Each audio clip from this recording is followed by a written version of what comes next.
guatemaltecos. La pregunta sigue en pie hasta el día de hoy. ¿En qué momento se fregó Guatemala? Hace tiempo que buscamos la respuesta, y siempre terminamos echándole la culpa a quienes nos han gobernado.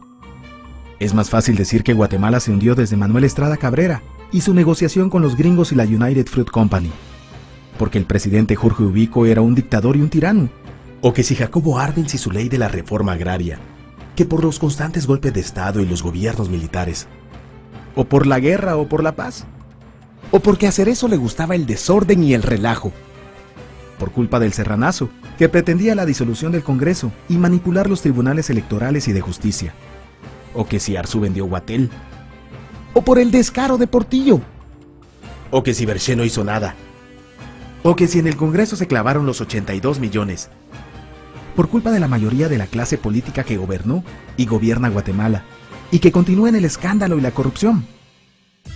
Pero por más que querramos zafarnos por la crisis social que asfixia a Guatemala, compartimos demasiados hábitos que nos hacen muy parecidos a quienes culpamos y criticamos. Porque aún compartimos que ser sinvergüenza debería ser parte del orgullo nacional. Somos bien chispudos y por eso compramos facturas para pagar menos impuestos. Ganamos nuestros trabajos no por nuestro esfuerzo o capacidad, sino porque tenemos un buen conecte. Nos colamos para que nos atiendan primero. Aceleramos en amarillo y nos pasamos el semáforo en rojo, porque así llegamos más rápido. Somos tan pilas que si no encontramos estacionamiento, nos parqueamos en el reservado para las personas discapacitadas. Robamos señal de cable, robamos agua, electricidad, y no nos consideramos ladrones. Reclamamos justicia y que no haya corrupción, pero le damos mordida a un policía para no tener problemas, o al juez para que abogue por nuestra causa. Jamás dejamos pasar a un peatón en la línea de cebra, porque en Guatemala el que no es chispudo, no es nadie. Pero ¿por qué si somos tan chispudos, le bocinamos a un semáforo en rojo? Como que el semáforo fuera a entender nuestra desesperación. ¿Por qué tiramos basura en la calle? Como que si la ciudad perteneciera a cualquiera menos a nosotros. ¿Por qué nos quedamos callados y no protestamos cuando los choferes cometen imprudencias? Y hasta nos hacemos cómplices de ellas. ¿Por qué estamos tan interesados en los chismes que salen en el peladero, en vez de preocuparnos por conocer algo de nuestra historia, de nuestra economía, nuestra literatura, o al menos saber cuáles son nuestros derechos más elementales? ¿Por qué sentimos que se nos hace un favor cuando un burócrata nos atiende?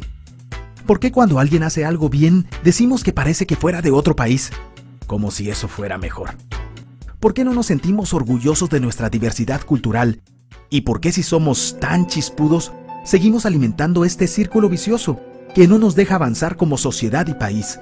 Es cierto que nuestros niveles educativos dan pena, y si queremos llegar a ser un país con posibilidades de desarrollo, se tiene que invertir en escuelas y capacitar a los maestros. Pero ¿de qué nos servirá una buena educación fuera de casa, cuando ni siquiera nos hacemos responsables de nuestros propios hijos? Cuando dentro de nuestras casas los educamos dándoles el peor ejemplo. Es cierto que se necesitan medidas urgentes para frenar la ola de violencia y delincuencia que azota al país, pero ¿de qué nos servirá pacificar las calles, cuando en nuestros hogares la violencia física y psicológica parece haberse institucionalizado? Es cierto que se necesita mejorar nuestro sistema judicial, pero ¿de qué servirá lograrlo cuando la mayoría de nosotros sigue avalando la ley del más fuerte, del más rico, del más vivo? Es cierto que para reducir los conflictos sociales se requiere del diálogo, pero ¿de qué nos servirá ese diálogo si seguimos pensando que dialogar es imponer nuestras ideas y no escuchar al que piensa diferente que nosotros? Es cierto que necesitamos que todos tengamos las mismas oportunidades, pero ¿de qué nos servirán proyectos y programas de igualdad y justicia si hasta el día de hoy añoramos ser quienes no somos y nos avergonzamos de nuestras mismas diferencias?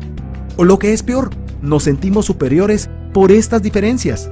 Es cierto, es mucho más fácil echarle la culpa de absolutamente todo a nuestros gobernantes, pero la realidad es que Guatemala se hunde en exacta proporción a esa viveza que alimentamos todos día tras día, a esa horrenda y famosa comparación que se nos hace con la cultura chapina de la olla de cangrejos.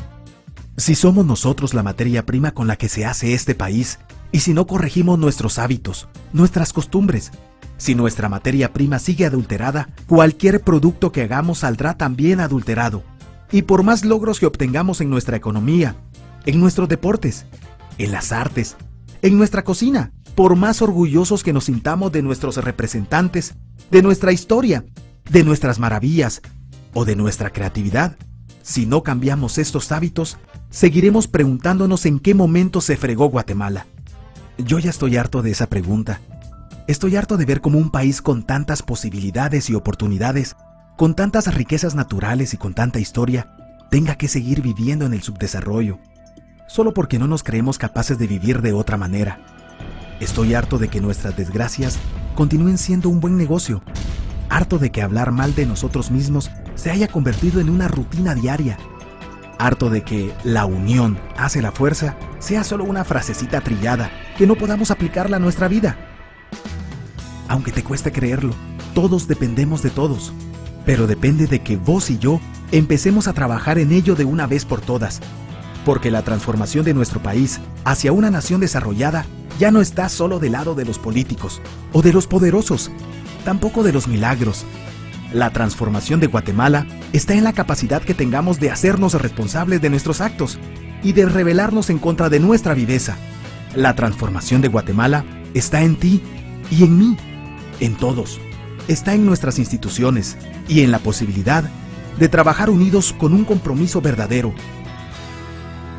¿Qué pasaría si cambiamos la pregunta? Si ahora yo dijera, ¿en qué momento se arregló Guatemala? Aunque te parezca una pregunta ilógica, tenemos que creer en ella. La respuesta está en nuestras manos. Todos dependemos de todos.